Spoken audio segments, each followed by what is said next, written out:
Nesta sexta-feira, parte da equipe de transição do presidente eleito Luiz Inácio Lula da Silva visitou a sede da transição, onde vai ocorrer o processo de mudança para o novo governo em Brasília. Essa foi a primeira inspeção do time do petista no Centro Cultural Banco do Brasil. A estrutura foi colocada à disposição pelo governo do atual presidente Jair Bolsonaro, a fim de avaliar possíveis alterações para a ocupação física do espaço. Estiveram no local a deputada federal Gleisi Hoffmann, presidente do PT, Aloysio Mercadante, coordenador do programa de governo da campanha de Lula, e o líder da legenda na Câmara, o deputado federal Reginaldo Lopes. Na visita, petistas rebateram as críticas à PEC que fura o teto de gastos, dizendo que ela não coloca em risco a questão fiscal. A equipe de Lula pretende cobrar de partidos do chamado Centrão apoio à PEC fura-teto por terem apoiado a aprovação da PEC dos precatórios em 2021. Mas destaque a gente abre. Programa de hoje, vamos então a Brasília. José Maria Trindade. Salve, Zé, boa noite. Um momento solene aí dessa transição, viu? Muito boa noite, meu caro Vitor. Boa noite, colegas de bancada aqui. Boa noite a você que nos acompanha sempre aqui nos Pingos nos Is. Olha, Vitor, a transição realmente está aberta, seguindo a lei, né? É uma transição formal, é o governo se abrindo, segundo a lei, para dar informações à nova equipe do presidente eleito Luiz Inácio Lula da Silva.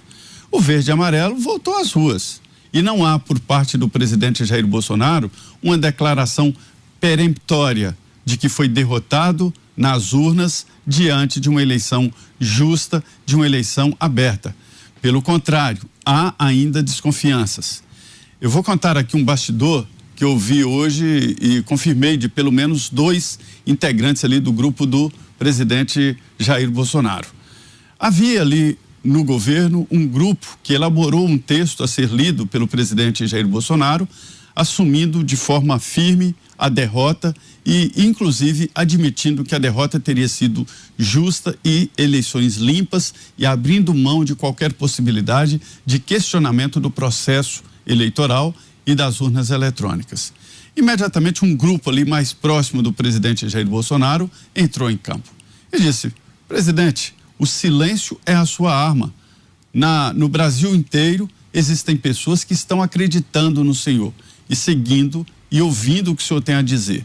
Portanto, ao ler esse texto, admitindo a derrota e a lisura da disputa, o senhor estará decepcionando muita gente e estará dando adeus a qualquer possibilidade de, no futuro, aparecerem dados novos ou provas de irregularidades no processo eleitoral. E aí o presidente, então, entrou para uma sala lá no Palácio da Alvorada e, em vez daquela carta elaborada por alguns ministros, ele redigiu outra carta e foi exatamente aquela carta lida, onde ele não assume de forma decisiva, né, a derrota em uma disputa limpa, né, e não leu aquela carta onde ele abriria mão de qualquer reclamação sobre o processo eleitoral. Exatamente por isso houve aquela demora, né? Nós chegamos no Palácio, toda a imprensa, e até a leitura do presidente Jair Bolsonaro houve um intervalo muito grande, que foi exatamente esse debate. Portanto, a transição faz parte de um modelo elaborado por um decreto, né? É uma lei e tem que ser seguida. Alguns ministérios já estão com a transição praticamente pronta, com um resumo, cada ministério, falando sobre funcionários, projetos, verbas, enfim, uma radiografia. E aí a equipe vai começar a trabalhar. Na prática mesmo, no trabalho começa na semana que vem. E Lula vem aqui a Brasília conversar com os presidentes da Câmara, Senado, Supremo, TSE, que são de praxe, são as visitas chamadas de cortesia. Você, Ana Paula Henkel, como é que tá vendo, Ana, esse início dos trabalhos de transição? Boa tarde para você, Ana.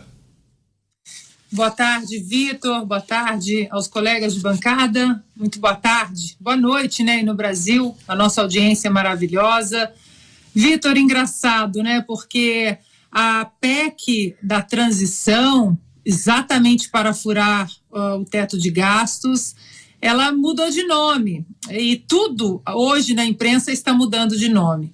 A PEC, para dar uma certa folga às nossas contas, né, ao nosso lado fiscal, principalmente no período pós-pandemia, foi chamada de PEC kamikaze, que Paulo Guedes seria irresponsável, o orçamento secreto que foi, acho que nos debates ali antes do primeiro turno, foi o que Simone Tebet mais gostava de falar. Presidente, o orçamento secreto. Inclusive o presidente ali, né, muito bem munido de informações dos seus assessores, até debateu com Soraya Tronic e mostrou que ela tinha levado muito também, né, das emendas de relator. E hoje o orçamento secreto sumiu da imprensa. Agora é emendas de relator, vamos discutir, a nova primeira-dama que vai levar os cachorrinhos vira-latas para subir a rampa. Olha, Vitor, é impressionante como a velha e carcomida imprensa deu aí uma volta de 180 graus e não existe mais nenhum problema. O Brasil, assim que o presidente Jair Bolsonaro tomou posse, em 2019, foi um Brasil que foi ruim em absolutamente todos os cenários sociais, programas sociais, políticas econômicas, debates, né, sobre as urnas eletrônicas, tudo era ruim.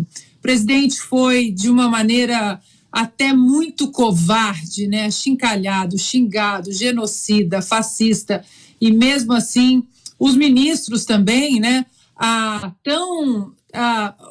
o lado que defende, o lado do espectro político ideológico que defende as minorias, as mulheres, né, os homossexuais, não se preocupou em xingar e demonizar Damares, doutora Mayra, doutora Nise Yamaguchi, né, outras senadoras da base do governo, e, no entanto, agora eles querem paz, eles dizem que tudo vai ser diferente. E o presidente Bolsonaro, mesmo com esse cenário covarde, injusto, entregou um Brasil que está funcionando, que está dando um banho aí de exemplo até para países como os Estados Unidos, né, uma potência mundial. Estamos aqui sofrendo com números inflacionários históricos, né, uma crise migratória histórica. Provavelmente agora na terça-feira os republicanos vão retomar as duas casas legislativas por causa da economia e de como os democratas perderam a mão governando o país e nos estados que são governados pelos democratas.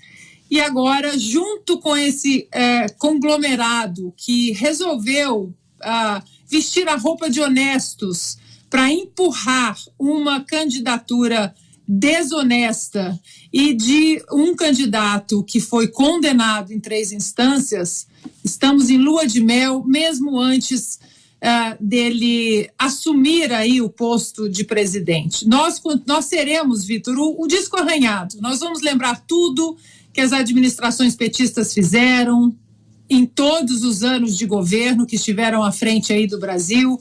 Vamos lembrar dos esquemas de corrupção, vamos lembrar como essa eleição foi uma eleição imunda. Não estou falando do domingo, estou falando de todo o processo que não foi justo, principalmente porque a mão do judiciário ativista pesou e muito a favor de um candidato. E, como eu falei, nós seguiremos aqui sendo o disco arranhado, porque a oposição já começou também. Bom, quem está com a gente hoje, nessa sexta, aqui em Os Pingos nos Is também, como nosso comentarista convidado, é o Coronel Telhada. Coronel, bem-vindo, obrigado pela presença em primeiro lugar. Queremos suas impressões também sobre esse pontapé inicial, sobre esse início dos trabalhos de transição. Boa noite. Boa noite, Vitor, boa noite aos colegas de bancada. Bom, eu ouvi com muita atenção aqui os comentários que me antecederam aí. A Ana Paula foi muito bem, ela colocou muito bem o que eu penso também. É com muita tristeza que eu quero dizer aqui que eu vejo a princípio essa transição. Por mim é uma coisa que ainda não digeriu. Para mim é uma coisa que tá complicado. Nós que acompanhamos o presidente Bolsonaro em vários eventos, em motocicletas, acompanhamos a população, ainda está muito difícil aceitar o resultado dessa eleição. Eu não quero dizer que houve um problema, não tenho como provar isso. Mas era uma situação que a gente que viu a realidade, nós tínhamos assim uma tranquilidade, até uma certeza de que o Brasil tinha acordado para a realidade das coisas que aconteceram ao longo desses anos na política. E foi com surpresa que nós vimos esse resultado, onde o presidente Lula foi eleito. E eu pergunto o que aconteceu com as pessoas, elas esqueceram o que aconteceu com o Brasil ao longo desses últimos anos aí da presidência do PT, esqueceu os gastos indevidos, as coisas que surgiram, a Lava Jato, bilhões e bilhões que até foram devolvidos pelas pessoas que foram acusadas de crime, ou seja, elas automaticamente ao devolverem esse valor, elas aceitaram a acusação, portanto era real. E eu vejo com muita tristeza essa transição, porque nós acreditávamos num Brasil melhor para os próximos 4 anos, num Brasil com crescimento.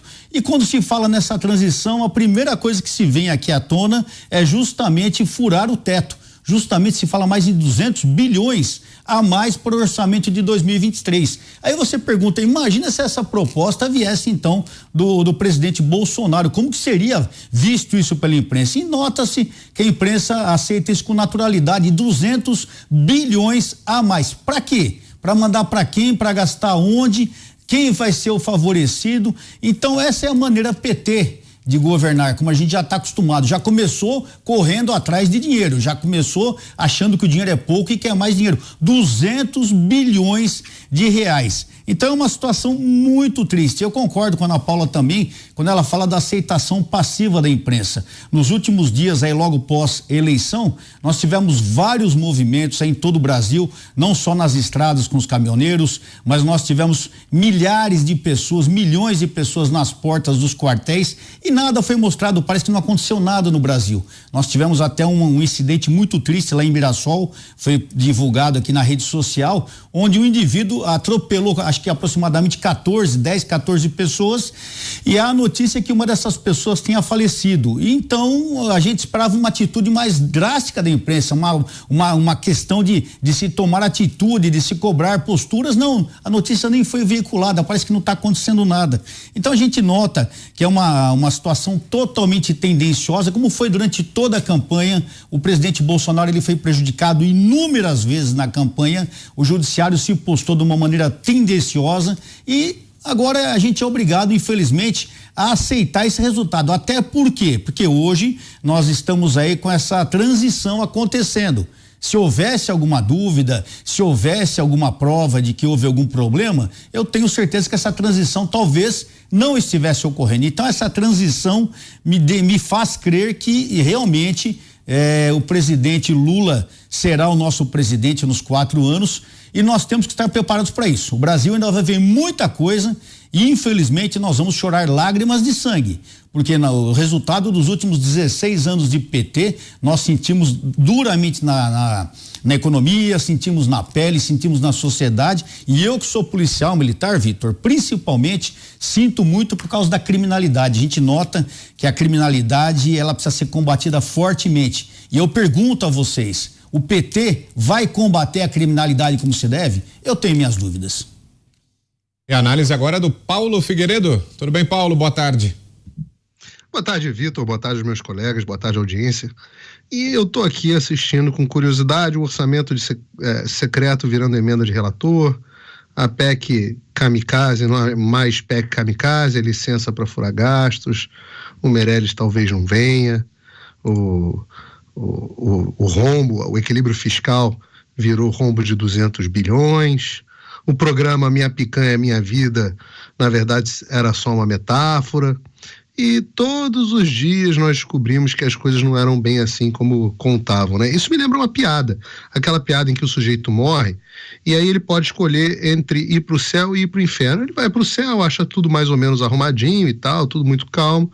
E quando ele pede para ver o inferno, é uma maravilha. Tá todo mundo comendo picanha, churrasquinho, com cerveja no final de semana, os bandidos todos são paz e amor no inferno, é tudo uma maravilha. Daí o sujeito decide que se o inferno é tão bom assim, talvez ele queira ir pro inferno. Só que quando ele chega lá, é só fome. Picanha é só picanha de cachorro.